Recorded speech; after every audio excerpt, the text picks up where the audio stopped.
Hi everyone, welcome back on math chem classes. मैं हूं विमल प्रताप सिंह और आप सभी का एक बार फिर से स्वागत करता हूं आपके अपने यूट्यूब चैनल मैथकेम क्लासेस में। और आज हम लोग कंटिन्यू करते हैं इस वीडियो लेक्चर में पेरिसाइक्लिक रिएक्शंस को। तो पेरिसाइक्लिक रिएक्शंस का पहला लेक्चर आईटी जेएम केमिस्ट्री का हम पढ़ चुके हैं, जिसमें हम लोगों ने पेरिसाइक्लिक रिएक्शंस का बेसिक कॉन्सेप्ट पढ़ा था और साथ ही साथ साइक्लो एडिशन रिएक्शंस का बेसिक कॉन्सेप्ट हम समझ गए थे। और अब हमें उसी के जो मेन पार्ट है, जिसको मैंने आपको डिटेल वाइज उसका बेसिक कॉन्सेप्ट बता दिया था कि आखिरकार किस तरह से होती हैं आपकी पेरिसाइक्लिक रिएक्शन में साइक्लो एडिशन रिएक्शंस, कि वहां पर दो कॉन्जुगेटेड दो अनसैचुरेटेड मोइटीज आपस में क्या करती हैं, साइक्लिक ट्रांजिशन स्टेट के थ्रू एक साइक्लिक प्रोडक्ट्स बनाती हैं और इनको ही हम लोग क्या कहते हैं, साइक्लो एडिशन रिएक्शंस। और cycloaddition reaction different kind की हो सकती है। 2+2 जहां पर दो पाई बॉन्ड्स आपस में साइक्लाइजेशन हो रहा हो, दो पाई बॉन्ड्स का, वहां पर 2+2 हो जाएगी। जहां पर टोटल ओवरऑल 3 पाई बॉन्ड्स का साइक्लाइजेशन हो रहा हो, तो वहां पर हम एक तरीके से 4+2 साइक्लो एडिशन कहते हैं, क्योंकि वहां पर 4 पाई बॉन्ड मतलब 4 इलेक्ट्रॉन्स या फिर 2 पाई बॉन्ड्स कॉन्जुगेटेड होते हैं और एक आपका सेपरेट डबल बॉन्ड होता है और उनका आपस में कॉन्जुगेशन हो रहा है, और वही हमारे सिलेबस में इंपॉर्टेंट पार्ट है। तो इससे पहले मैंने आपको जो लास्ट में बात छोड़ दी थी, चलिए उसको कंप्लीट कर लेते हैं कि आखिरकार क्या ट्रिक है कि जो हम लोग देख रहे थे कि आखिरकार कौन सी रिएक्शन कब अलाउड होती है, कब अलाउड नहीं होती है। ये थोड़ा सा एक्स्ट्रा फीचर है आप सभी के लिए, जेएम के स्टूडेंट्स के लिए, तो उसको आप चाहें तो ध्यान रख लीजिए, आपको आगे हेल्प करेगा, टीआईएफआर में हेल्प करेगा, या फिर जितने भी आप हायर लेवल का कोई भी इससे टफ एग्जामिनेशन, जेएम से कोई भी टफ एग्जामिनेशन दोगे नेट से पहले, तो उन सब में आपको वो हेल्प करेगा ही करेगा।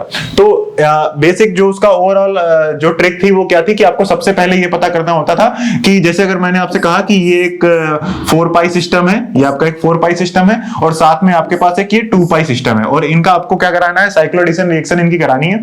तो साइक्लो एडिशन रिएक्शन कराने के लिए यहां पर आप समझते हैं कि इनमें ये रिएक्शन कब अलाउड होगी, थर्मली अलाउड होगी कि फोटोकेमिकली अलाउड होगी। इसके लिए आपको पता था कि इनके जो टर्मिनल लोब्स होते हैं, इन टर्मिनल लोब्स का अगर आपको साइन पता हो, इन टर्मिनल लोब्स का आपको साइन पता हो, तो आप फिर पता कर सकते हैं कि रिएक्शन अलाउड होगी कि नहीं होगी, इन विच कंडीशन, आप जिस कंडीशन की बात कर रहे हो। तो इसके लिए सबसे पहले आपको यह पता करना पड़ता है कि टर्मिनल लोब्स किसके हैं। मतलब कि इस अगर आप इस सिस्टम की बात करें तो मैंने आपको बताया था कि 4+2 साइक्लो एडिशन रिएक्शन में 4 पाई प्लस 2 पाई साइक्लो एडिशन रिएक्शन में आपका जो डाइईन होता है, या फिर आप जिसे क्लियरली कहेंगे तो इसे कहना चाहिए कॉन्जुगेटेड डाइईन, दोनों डबल बॉन्ड यहां पर कॉन्जुगेटेड ही होने चाहिए। तो कॉन्जुगेटेड डाइईन जो आपकी होती है, इसको क्या कहते हैं हम लोग, कॉन्जुगेटेड डाइईन जो है, अब इसी को आगे क्लियरली मैं समझाता जाऊंगा। कोई एक सीक्वेंस जैसे आप पढ़ते हुए आ रहे हैं उस तरीके से हम नहीं कवर करेंगे, बेसिक से चलते हुए चलेंगे और एक बार से हमको पता चलेगा कि अरे पूरा साइक्लो एडिशन रिएक्शन हमने पढ़ लिया। तो बस आपको समझने की जरूरत है, तो आप सामने देखते रहिए और एक बार पहले वीडियो को पूरा देखना और उसके बाद फिर इनके डबल 2x पे करके जैसे बताया था वैसे आप इसको नोट्स बना लेना। तो ये आपकी कॉन्जुगेटेड डाइईन है और ये आपका क्या है, इसको आप नॉर्मली कहेंगे डाइईन, और इसे आप साइक्लो एडिशन रिएक्शन में जो डील-सेल्डर रिएक्शन है, यही डील-सेल्डर रिएक्शन के बारे में ही बता रहा हूं। तो डील-सेल्डर रिएक्शन में इसे आप आगे ऐसा सुनते हुए पाएंगे कि इसे कहा जाएगा डाइईनोफाइल।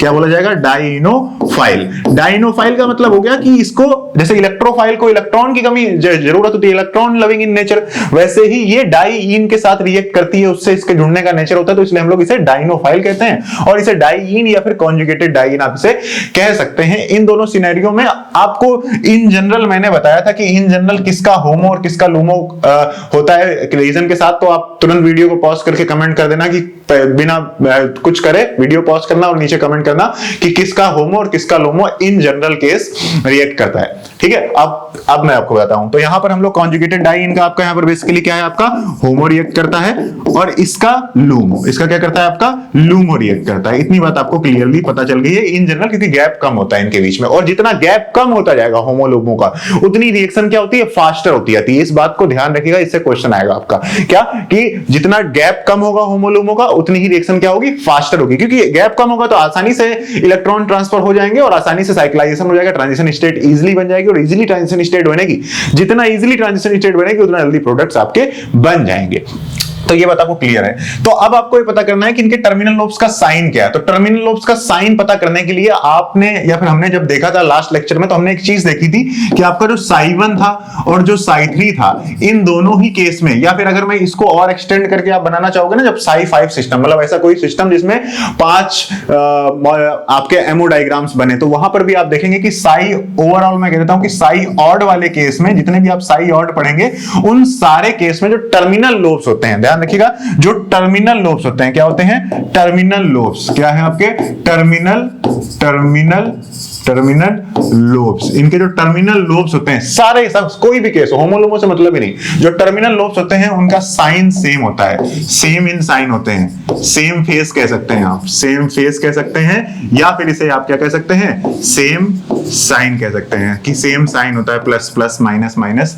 जैसे कि अगर अभी आपको सबसे इन जनरल इसका, अगर आप कभी भी आप ये बात भूल जाना ना, कि इसमें एक देखो सबसे सिंपल तरीका ये है कि ऑड में सेम होता है, जबकि ऑड में उल्टा होना चाहिए। तो ऑड इवन एक हम लोगों के दिमाग में होता है ना, इवन का मतलब होता है क्या? कि सही है, मतलब कि सेम होना चाहिए, लेकिन यहां पर कहानी उल्टी होती है। ऑड में सेम, और साई इवन में, साई आपका जो इवन होगा, साई इवन से मतलब आपका साई 2 हो जाए या फिर साई 4 हो जाए। ना मानो तो ये वीडियो, पीछे वाली वीडियो देख लो, या फिर जो नोट्स बनाए थे उनको खोल के देख लो। उन वाले केसेस में जो टर्मिनल लोब्स आ रहे थे, उनके क्या आ रहे थे? आपको जो टर्मिनल लोब्स आ रहे थे, उन टर्मिनल लोब्स का अपोजिट साइन था। क्या था? अपोजिट साइन था। तो ये बात आपको इन जनरल ट्रिक आप ऐसे याद कर सकते हैं कि इवन में उल्टा मतलब अपोजिट साइन, और ऑड में सही मतलब सेम साइन। इसको जनरलाइज करने के लिए कभी भी जिंदगी में कभी भूल जाना कि यार ये कैसे हुआ, या फिर कंफ्यूजन हो रहा है आपको ऐसा लगे कि मैं कंफ्यूज हो रहा हूं अब, तो उस केस में आप क्या करना, उस केस में आप तुरंत, आपको एल्कीन बनानी तो आती है ना, एथिलीन बनानी तो आती है, तो एथिलीन में आप तुरंत ऐसे एथिलीन के एमओ डायग्राम बना लेना। 2 डायग्राम आपको बनाने होते हैं, कैसे बनाना, एक ऐसे बनाना, और यहां पर पहला वाला तो सेम फेज में होगा, आपको पता है, तभी स्टेबल होगा, तो ये आपका साई 1 होगा। और दूसरे वाले केस में दूसरा तो एक ही तरीका बचा कि अब क्या है, ये दोनों अपोजिट हो जाए, तो ये क्या हो गया? साई 2 हो गया। तो देखो इसमें तो टर्मिनल लोब्स भी यही होते हैं। तो देखो इवन वाले केस में, जो आपका इवन वाला केस है, देखो साई 2 है, ये इवन वाले केस में टर्मिनल लोब्स कैसे हैं? अपोजिट हैं। तो इवन वाले केस में अपोजिट, और ऑड वाले केस में सेम, तो ऑड वाले केस में सेम। तो ये बात आपको हमेशा याद रहनी चाहिए। ये बात आपको क्लियरली समझ में आ गई। चलिए, इतनी बात आपको क्लियरली समझ में आ गई, तो चलिए इसको वापस ले आते हैं। तो इधर वापस आ जाइए, इसको वापस ले आया मैं यहां पर आपके सामने। अब आपको ये पता चल गया कि किसका होमो और किसका लूमो। अब हाँ, रुको, इससे पहले अभी आपको एक चीज समझ में आ गई कि टर्मिनल लोब्स किसका कौन सा है, लेकिन अभी आपको सेकंड बात याद क्या पता करनी है कि यार मतलब कि सर आप मुझे ये बताइए कि होमो और लूमो कैसे पता करें, कि मुझे एक तरीके से देखो तुरंत आपको कुछ ना करना पड़े, आपको सीधा पता चल जाए इसका होमो कौन है, साई 2 है कि साई 3 है कि साई 4 है, और साई 2 साई 3 का अपोजिट लोब क्या होता है, आप तुरंत पता कर लोगे, तुरंत पता करोगे तो तुरंत आप समझ जाओगे कि थर्मली अलाउड है कि फोटोकेमिकली अलाउड है। तो इसके लिए आप जरा ध्यान से देखिए और ये समझ लीजिए कि जैसे अगर मान लीजिए आपके पास साई एन सिस्टम कोई है, साई एन सिस्टम का मतलब हो गया यहां पर एन क्या होगा? Number of pi bonds. यहां पर क्या होंगे? Number of pi, number of, या फिर इसको आप ऐसे कह सकते हो number of pi electrons, number of pi electrons, bounds नहीं, पाई इलेक्ट्रॉन्स। मतलब अगर आपके पास जैसे एक डबल बॉन्ड है, तो डबल बॉन्ड में कितने पाई इलेक्ट्रॉन आपके यहां पर पार्टिसिपेट कर रहे हैं? 2। तो इसका मतलब हो गया इसके लिए जो ये सिस्टम है, ये साई 2 सिस्टम है, मतलब इसके पास 2 टोटल, ये साई एन बता रहा है कि टोटल कितने मॉलिक्यूलर ऑर्बिटल बन रहे हैं। अगर आपके पास कोई ऐसे एल्कीन सिस्टम है, तो इसके मतलब इसके पास 4 इलेक्ट्रॉन है, मतलब इसके पास टोटल मॉलिक्यूलर ऑर्बिटल कितने हैं? 4 आएंगे, तो ये साई 4 है। तो ये यहां पर साई एन बता रहा है। अब साई एन इन जनरल केस में, अगर आपके पास साई एन का होमोलोमो आपको पता करना हो कहीं पर भी, तो in the case of general case का मतलब हो गया जहां पर लाइट की प्रेजेंस हो और कोई मतलब हीट की प्रेजेंस हो, कोई आप लाइट नहीं दे रहे हो, उस केस में आपको सीधा सीधा इसको n/2 कर देना। तो जैसे ही आप इसका n/2 करेंगे तो ये क्या बन जाएगा? इसका होमो बन जाएगा। क्या बन जाएगा भाई? होमो बन जाएगा। और जैसे ही आप n/2 में एक ऐड कर देंगे तो उसके ऊपर वाला ही यही क्या होता है आपका? यही क्या होता है? इसका लूमो होता है। तो इतनी बात तो आपको क्लियरली समझ में आ जानी चाहिए। जैसे कि आपने जो conjugated diene last lecture में हम लोगों ने पढ़ी थी, उसमें साई 4 सिस्टम था। साई 4 सिस्टम का होमो क्या निकला था? साई 2 निकला था। देखो साई 4 का होमो क्या निकला है? साई 2 निकला, और लूमो क्या निकला था? साई 3 निकला था। तो n/2 4/2 + 1। अब मान लीजिए ये दोनों हीट के केस में ही है। अब मान लीजिए यही कहानी आपकी आ जाए किसमें? हीट की प्रेजेंस में। यही कहानी आपकी किसमें प्रेजेंट है? हीट की जगह लाइट के केस में आ जाए। तो in the case of light Sai n जो है आपका, in the case of light, h nu लिख दे रहा हूं, h nu लिख दे रहा हूं। तो HNU में n/2+1। आपको पता है कि जो होमो होगा वो एक ऊपर बढ़ जाएगा, और होमो अगर एक ऊपर बढ़ गया क्योंकि इलेक्ट्रॉन ऊपर चला जाएगा तो लूमो भी उससे एक ऊपर वाला जो खाली होगा वो लूमो हो जाएगा। तो इन दैट केस n/2+1 क्या हो जाएगा, आपका होमो हो जाएगा। और अगर आप इसको डायरेक्टली यहां पर n/2+1 लिखेंगे ना तो n, अब सेकंड वाला क्या हो जाएगा, n/2+2 हो जाएगा। ये क्या हो जाएगा आपका n/2+2 हो जाएगा, या फिर आप इसका एलसीएम लेके कुल मिलाकर अगला जो उसका नेक्स्ट केस होगा वो इसका क्या हो जाएगा, लूमो हो जाएगा। तो आपको बताओ एक बात, अच्छा बताओ मुझे, इन जो भी आपको लग रहा होगा कि थोड़ा सा ज्यादा, बस इतना ही ज्यादा था, इतना ही ज्यादा हमें थर्मोडायनामिक पेरिसाइक्लिंग में मैं आपको यहाँ पर पढ़ाने वाला हूँ। इसके अलावा बाकी सब हम लोग जनरल केस में हम लोग फटाफट कवर कर लेंगे।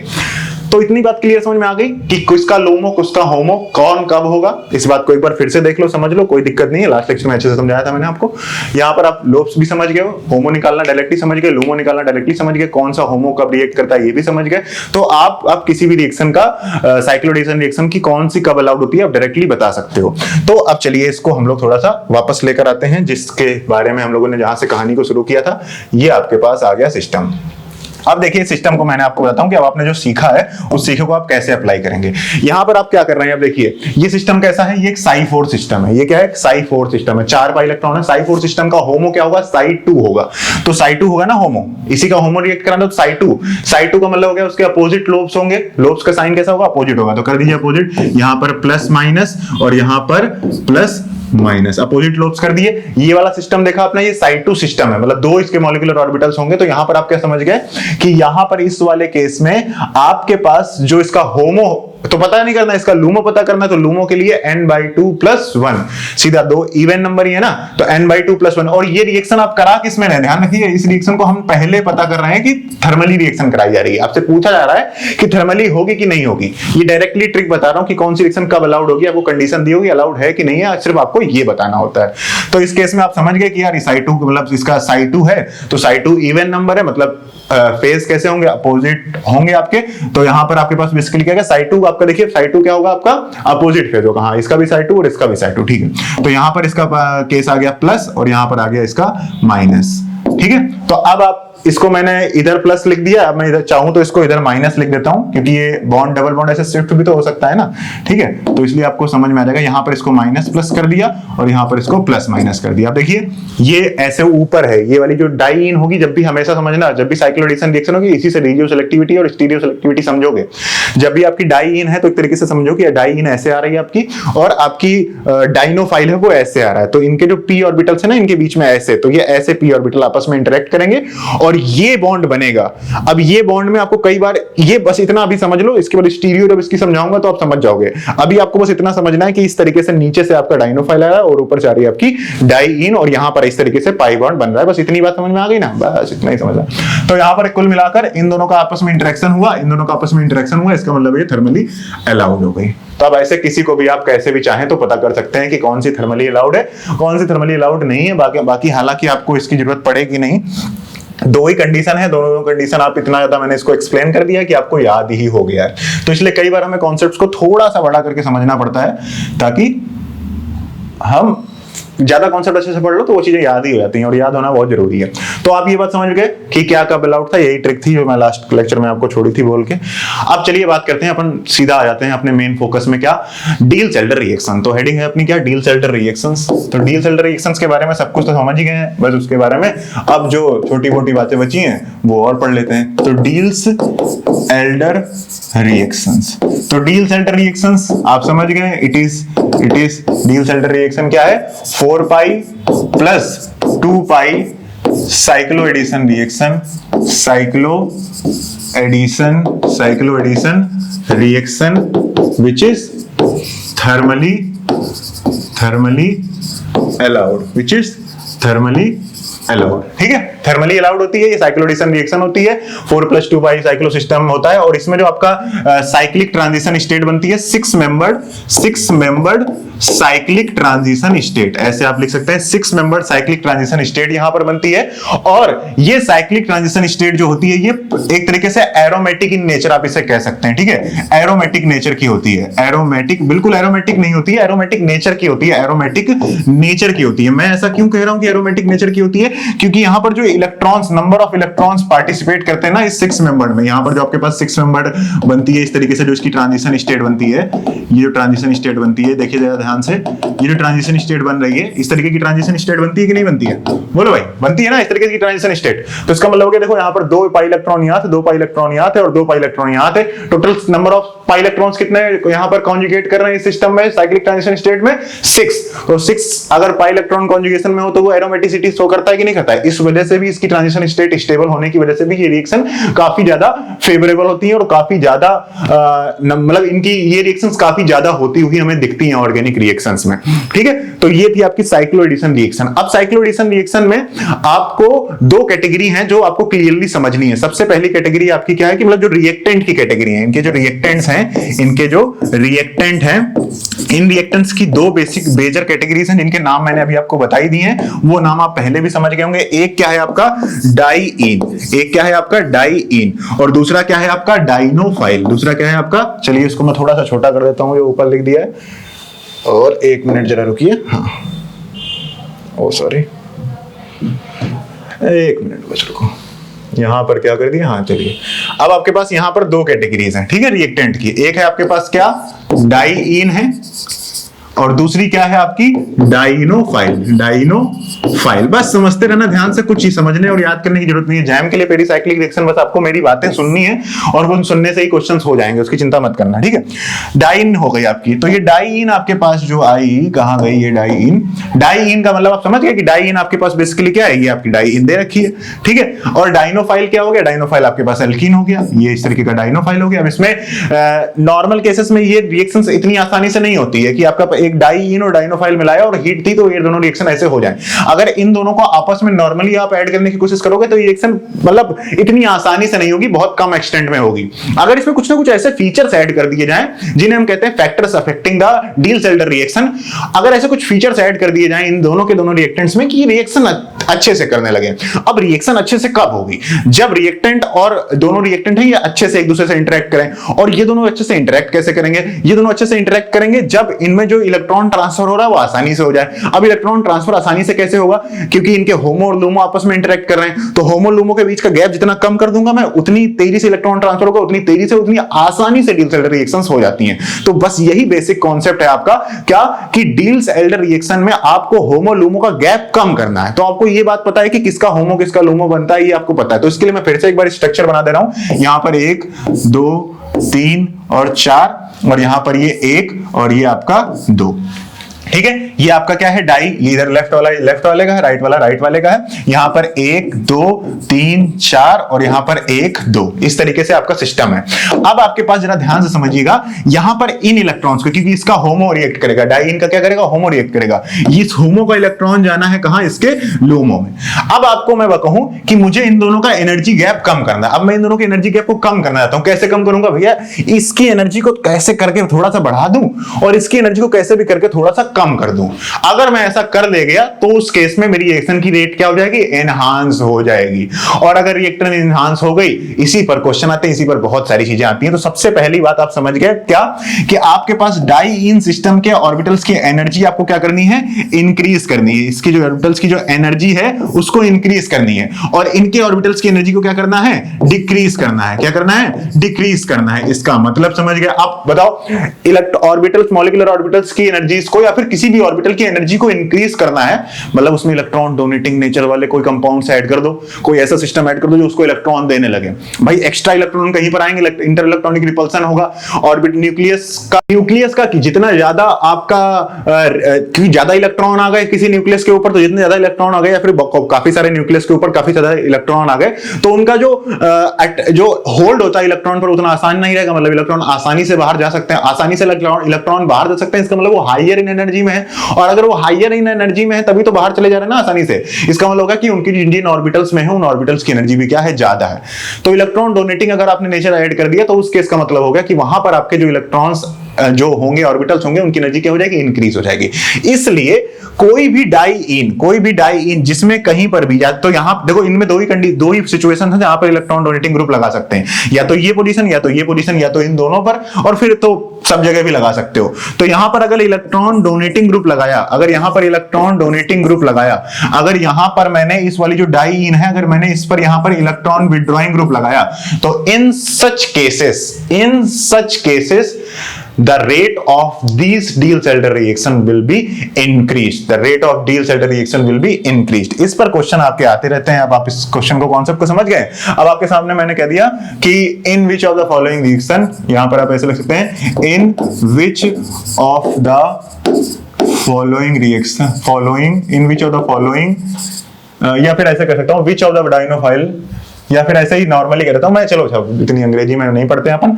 मैं आपके सामने कुछ डायनोफाइल से लिख रहा हूं। एक डायनोफाइल मैंने आपके सामने इस तरीके से लिखा, आपके पास एक ये डायनोफाइल है इस तरीके से, ऐसे ऐसे 4 डायनोफाइल लिख रहा हूं। और ऐसे ही क्वेश्चन आते हैं आपके जैम में, एमएससी एंट्रेंस में, उनको देख लीजिए आप। 4 डायनोफाइल मैंने आपके सामने इस तरीके से लिख दिए, और 4 डायनोफाइलों मैंने 4 अलग अलग टाइप के कैसे ग्रुप लगाऊं, इलेक्ट्रॉन डोनेटिंग की इलेक्ट्रॉन विड्रॉइंग। तुरंत वीडियो पॉज करके कमेंट करो भी।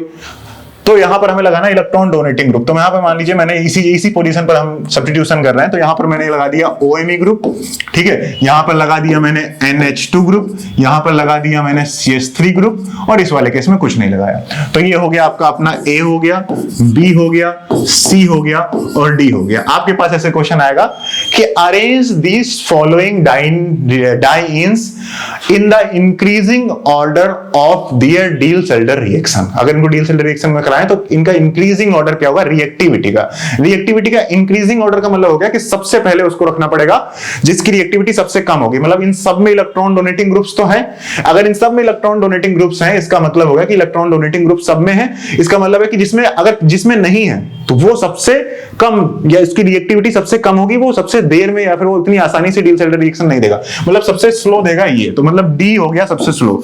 डी के बाद अगर बात करें, अब ये तीनों में डोनेटिंग ग्रुप है, लेकिन सबसे अच्छा डोनेटिंग ग्रुप किसमें है? देखो इस वाले केस में और इस वाले केस में डोनेटिंग ग्रुप इससे अच्छा है क्योंकि यहां पर इलेक्ट्रॉन डेंसिटी है, लोन पेयर्स इलेक्ट्रॉन अवेलेबल है। ऑक्सीजन और नाइट्रोजन के केस में नाइट्रोजन इजीली आपका कॉन्जुगेशन में पार्टिसिपेट कर सकता है, तो यहां पर ये आसानी से इलेक्ट्रॉन डोनेशन करेगा। यहां पर सिस्टम में इलेक्ट्रोनेगेटिविटी भी कम है, तो मतलब बी वाला जो होगा वो ज्यादा रिएक्टिव होगा Diels-Alder रिएक्शंस के लिए। मतलब बी वाला, ए वाला कम होगा, तो इसका मतलब हो गया सी वाला सेकंड, मतलब ये सबसे कम रिएक्टिव और उसके बाद ये रिएक्टिव। तो मतलब डी के बाद सी, जरा ध्यान रखिएगा, ये डी है, सी है, और सी के बाद सबसे ज्यादा कौन सा है, बी है, तो बी को सबसे आगे रख दीजिए और ये आ गया आपका ए। तो यहां पर आप इंक्रीजिंग ऑर्डर, मैंने यहां पर लिखा, क्या लिखा है, इंक्रीजिंग ऑर्डर लिखा है। तो भाई आपको बस यही बातें समझनी कि इंक्रीजिंग ऑर्डर पूछ रहा है कि डिक्रीजिंग ऑर्डर पूछ रहा है। आपको ये बात तो क्लियर होगी, लेकिन आप पता है आंसर कौन सा लगा के चले आओगे? आप लगा के चले आओगे बी, ए, सी और डी, और बाहर निकलोगे क्वेश्चन पेपर से कहोगे अरे यार ये क्या कर दिया। तो ये नहीं करना आपने को, ठीक है। बस ये आपको मेन कॉन्सेप्ट है। ये कॉन्सेप्ट आप समझ गए या नहीं समझ गए? अब इसी तरीके से अगला क्वेश्चन आपसे बन जाता है या फिर बनता ही आता ही है। डायनोफाइल्स के बारे में पूछ लिया आपसे। डायनोफाइल आपको दे दी ऐसे, कह देगा CH2, सेकंड नंबर में कह देगा CH2 double bond CH cyanide लगा दिया एक, यहां पर CH2 और डबल बॉन्ड C, और यहां पर CN का होल ट्वाइस, और यहां पर CH, और यहां पर CN, और यहां पर डबल बॉन्ड C, और यहां पर CN2, और लास्ट वाले केस में C डबल बॉन्ड C, और यहां पर CN2, और यहां पर भी क्या हो गया आपका CN2। तो इसका मतलब हो गया, अब मैं इनसे पूछूंगा आपसे कि इंक्रीजिंग ऑर्डर या फिर डिक्रीजिंग ऑर्डर। तो अब आप ये कमेंट करके इसका आंसर कमेंट सेक्शन में सब लोग बताएंगे। इसका ए है A, B, C, D, और ये है E। इसका आपको जो ऑर्डर लिखना है वो ऑर्डर कौन सा लिखना है, इंक्रीजिंग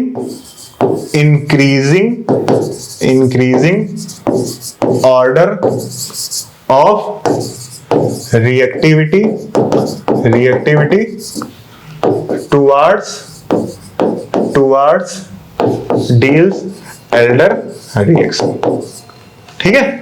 इसका आपको आंसर कमेंट सेक्शन में करना है। होपफुली आप समझ गए होंगे। इलेक्ट्रॉन जितने ज्यादा इलेक्ट्रॉन विड्रॉइंग ग्रुप्स लगे हुए हैं उतना ही आसानी से ये रिएक्शन देगा Diels-Alder रिएक्शन, क्योंकि इसका लूमो नीचे आता चला जाएगा इलेक्ट्रॉन विड्रॉइंग ग्रुप्स की वजह से, ठीक है। अब अगली बात अगली बात क्या है कि आपको ये पता करना है कि आपके पास जो सिस्टम, आप जिस रिएक्शन में जो भी आप रिएक्शन कराने जा रहे हो, उसमें जो आप रिएक्शन करा रहे हो सिस्टम्स की, वहां पर आपका जो डाइनो, एक तो ये क्या हो गया आपका, क्या क्या देख लिया हमने, डाइनोफाइल देख लिया हमने, इसकी रिएक्टिविटी देख ली। हाँ, अब डाइइंस जो आप यूज कर रहे हो, ये डाइइंस किस फॉर्म में होनी चाहिए? आपको पता है कि कोई भी डाइइन आपके पास प्रेजेंट है, जैसे कि डाइइन आपने ले ली, ठीक है। अब ये डाइइन ऐसे सिस फॉर्म में, इसका ये कौन सा फॉर्म होता है? इसका ये सिस फॉर्म है। क्यों? क्योंकि यहां पर देखो, ये हाइड्रोजन यहां पर अवेलेबल है, ये हाइड्रोजन यहां पर अवेलेबल है, ये हाइड्रोजन यहां अवेलेबल है, ये हाइड्रोजन यहां अवेलेबल है। इनका आपस में रिपल्सन तो हो ही सकता है। इसका मतलब है कि ये सिस से ट्रांस फॉर्म में हमेशा कॉन्जुगेशन, मतलब अपना सिस ट्रांस ऐसे अपना नेचर शो करती रहती है। कोई भी जो आपकी डाइइन कॉन्जुगेटेड डाइइन होगी, कॉन्जुगेटेड ही रहती है। ध्यान रखिएगा, डाइइन में कई बार आपको लोग पकड़ सकते हैं कि डाइइन तो होता ही नहीं है। तो कॉन्जुगेटेड डाइइन में आपके पास जो आपका ये सिसफॉइड सिस फॉर्म है, ये इसकी ट्रांस फॉर्म है। तो सिस फॉर्म में डील-चल्डर रिएक्शन देने के लिए जो आपका डाइइन होती है, ये सिस फॉर्म में ही होनी चाहिए, तभी ऑर्बिटल ऐसे आपस में इंटरेक्ट कर पाएंगे। क्योंकि अगर एक ऑर्बिटल यहां पर है और दूसरा ऑर्बिटल यहां चला गया इस जगह पर, तो ये जो अल्कीन है, इसका ये वाला जो ऑर्बिटल है, ये एक तो इधर से ले लेगा और दूसरा उधर कैसे जाके उसको पकड़ेगा मतलब उसका जो स्ट्रक्चर अलाउ नहीं होगा, इसलिए दोनों ऑर्बिटल आपस में इंटरेक्ट नहीं कर पाएंगे। इसलिए सिस फॉर्म में ही होना चाहिए, तभी रिएक्शंस होती हैं, ठीक है। इतनी बात आपको क्लियर होनी चाहिए। तो सिस फॉर्म में ही होनी चाहिए। तो इसके आधार पर भी आपसे क्वेश्चन पूछ सकता है कि which of the following dienes will not give the Diels Alder reaction, या फिर arrange this following dienes in the increasing और decreasing order of Diels Alder reaction as compare to the, मतलब इन द रेफरेंस ऑफ, मतलब आपसे इस concept पर पूछेगा। एक तो डोनेटिंग और विड्रॉइंग ग्रुप के कॉन्सेप्ट पर पूछता है, दूसरा कि सिस फॉर्म में कुछ जो होंगे एल्कीन्स वो आसानी से सिस फॉर्म में आ सकती हैं, कुछ नहीं आ सकती हैं। तो उसके लिए मैं जैसे आपको एग्जांपल बता देता हूं। मान लीजिए आपके पास कोई एक एग्जांपल है इस तरीके से, एक मान लीजिए आपके पास एल्कीन प्रेजेंट है ऐसे ऐसे ऐसे। अब इसमें यहां पर एक CH3 ग्रुप ऐसे प्रेजेंट है, एक CH3 ग्रुप ऐसे प्रेजेंट है, ठीक है। अब दूसरी डाइइन है, दूसरी डाइइन आपके पास ऐसे प्रेजेंट है, ऐसे ऐसे ऐसे। तो यहां पर इसमें एक CH3 प्रेजेंट है, यहां पर इसमें एक CH3 प्रेजेंट है। तो विच of the following diene will give the faster Diels-Alder reaction? Which of the following will give the faster Diels-Alder reaction? A और B, या फिर मैं इसका नाम कुछ और देता हूं, लिख देता हूं F और इसको लिख देता हूं G, ताकि आप कमेंट करके बता सको। तो वीडियो पॉज करके पहले कमेंट कर दो F will be greater और G will be greater। बाकी मैं आपको बता रहा हूं, देखो इस वाले केस में इसका सिस फॉर्म बनना आसान है, लेकिन इस वाले केस में इसका सिस फॉर्म इसके ट्रांस से बहुत ज्यादा हायर एनर्जी में होगा। इसका ट्रांस फॉर्म जब चेंज होगा ना, अगर ये जब ट्रांस फॉर्म में आएगी इस तरीके से ऐसे ऐसे ऐसे ऐसे, और यहां पर देखिए जरा ध्यान रखिएगा, ये दोनों आपस में सिस हैं। तो इस बात का ध्यान रखा करो कि ये दोनों आपस में क्या है, सिस हैं। ये एल्कीन क्या है, सिस है। तो इसका मतलब हो गया यहां पर ये CH3 ऐसे होगी और यहां पर ये वाली CH3 कैसे होगी, ऐसे होगी। देखो ये वाला सिस, ये वाला सिस, देखो यही।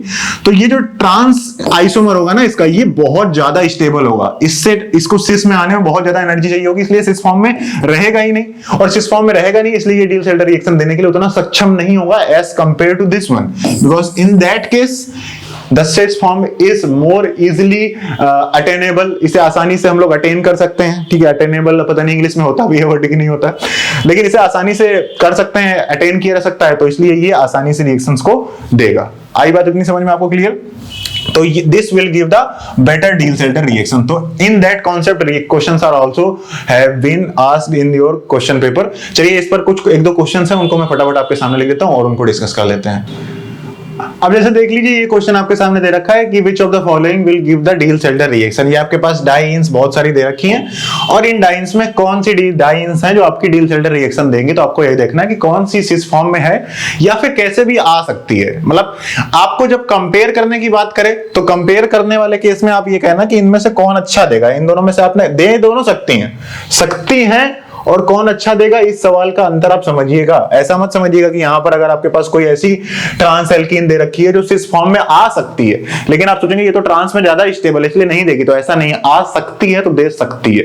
तो कैन वर्ड का आप मतलब समझ जाइएगा, इट कैन गिव। ओके, यही पूछता है कि विच विल गिव या फिर विच कैन गिव। ये बात, इस बात का अंतर आप समझ रखिएगा क्वेश्चन पर। में देखो ये सिस फॉर्म में है, ये दे देगी।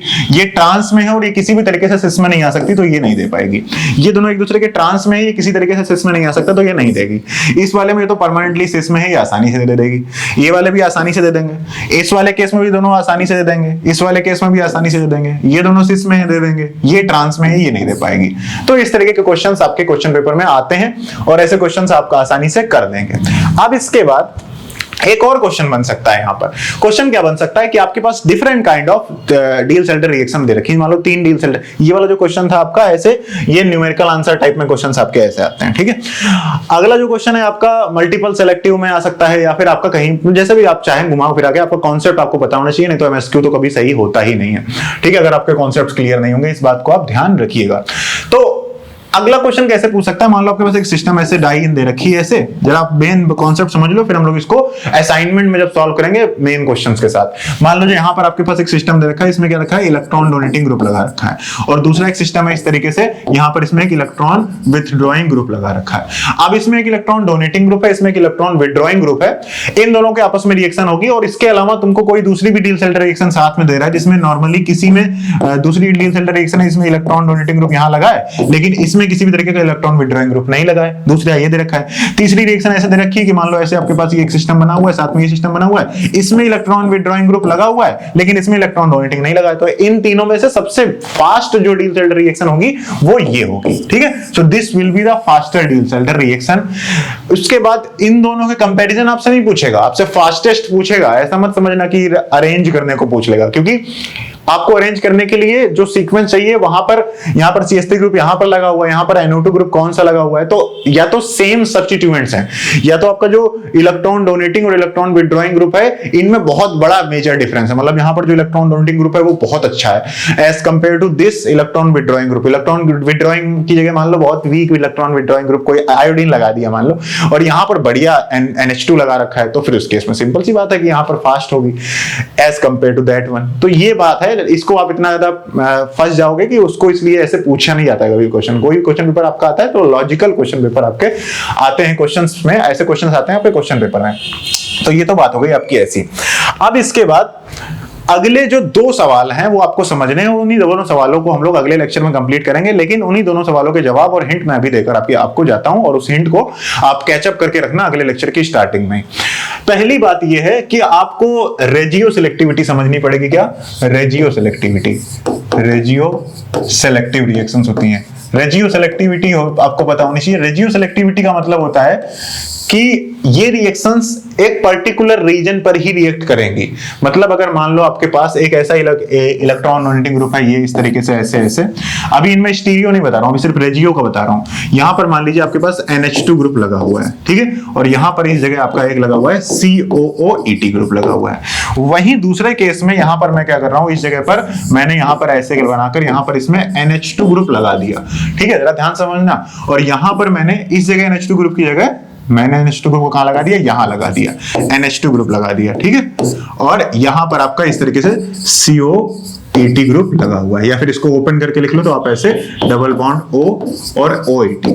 तो ये बहुत बड़ा हैक है आपका, मैं समझाने जा रहा हूं आपका डील-सेल्टर रिएक्शंस का, जो आप समझ जाओगे तो आपको लगेगा अरे इतना आसान होता है क्या। हैक क्या है यहां पर कि ये रिएक्शन जो हो रही होती है, ये होती है through cyclic transition state. There is no intermediate, no ionic reaction.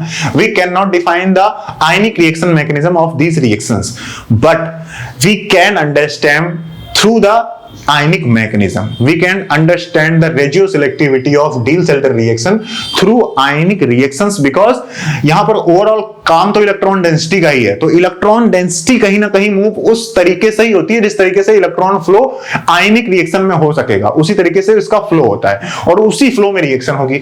तो रेजियोसेलेक्टिविटी का मतलब ये हो गया कि इस कार्बन का, मान लो ये कार्बन नंबर 1 है और ये कार्बन नंबर 2 है और ये नंबर कार्बन नंबर 3 है। तो एक कार्बन, ये नंबर 1 जो कार्बन है, अगर ये किसी स्पेशल केस में सीधा 2 से ही कनेक्ट होगा और 3 से कनेक्ट नहीं होगा, जबकि किसी दूसरे केस में ये एक 3 से ही कनेक्ट होगा। मान लो किसी एक पर्टिकुलर केस में, मान लो केस 1 है, ठीक है, और ये दूसरा केस 2 है। तो ये केस 1 और केस 2 में अगर ऐसा है कि मान लो केस 1 केस 2 का मतलब है कि ये इलेक्ट्रॉन डोनेटिंग ग्रुप कहां लगा हुआ है, उसके आधार पर केस बदल रहे हैं। तो अगर इन केसेस के आधार पर ये पर्टिकुलर अपनी लोकेशन फिक्स करके रिएक्शंस करते हैं, तो इसका मतलब कहते हैं कि ये रिएक्शंस एक रेजियो सेलेक्टिव रिएक्शंस है। ये रीजंस को सेलेक्ट कर लेती हैं करने के लिए। इनमें ऐसा नेचर होता है कि रीजंस को सेलेक्ट कर लेती हैं अपने रिएक्टेंट के आधार पर। तो ऐसी रिएक्शंस को ही रेडियोसेलेक्टिव रिएक्शंस कहते हैं। और इनको समझने के लिए मैंने अभी आपको बता दिया क्या कि हैक क्या है, कि आपको रिएक्शंस को आयनिक मैकेनिज्म के थ्रू समझना, जबकि वो ऐसी होती नहीं है। अब जरा ध्यान से देखो, ये इलेक्ट्रॉन यहां पर अगर मान लो डोनेट करे, अगर ये इलेक्ट्रॉन यहां डोनेट करेगा तो ये वाला इलेक्ट्रॉन कहां जाएगा, इस कार्बन पर आएगा। अब इस कार्बन पर आएगा एक्स्ट्रा इलेक्ट्रॉन, मान लो नेगेटिव चार्ज आया। अब ये नेगेटिव चार्ज के पास दो ऑप्शंस हैं। दो ऑप्शंस क्या क्या है, ये नेगेटिव चार्ज चाहे तो नेगेटिव चार्ज नहीं, बस इलेक्ट्रॉन नहीं समझना, चाहे तो इस कार्बन पर अटैक करे। अब इस कार्बन पर अटैक करेगा तो नेगेटिव चार्ज कहां पर बनेगा, यहां पर बनेगा आके, तो यहां पर नेगेटिव चार्ज बना पहले केस में। दूसरा केस आपके सामने कुछ इस तरीके से बना हुआ है, यहां पर ये NH2 ग्रुप लगा हुआ है। समझदार लोग समझ गए होंगे कि क्या प्रोडक्ट कहां पर बनेगा। नहीं समझ पाए तो कोई बात नहीं, आपको हम समझदार बना देते हैं।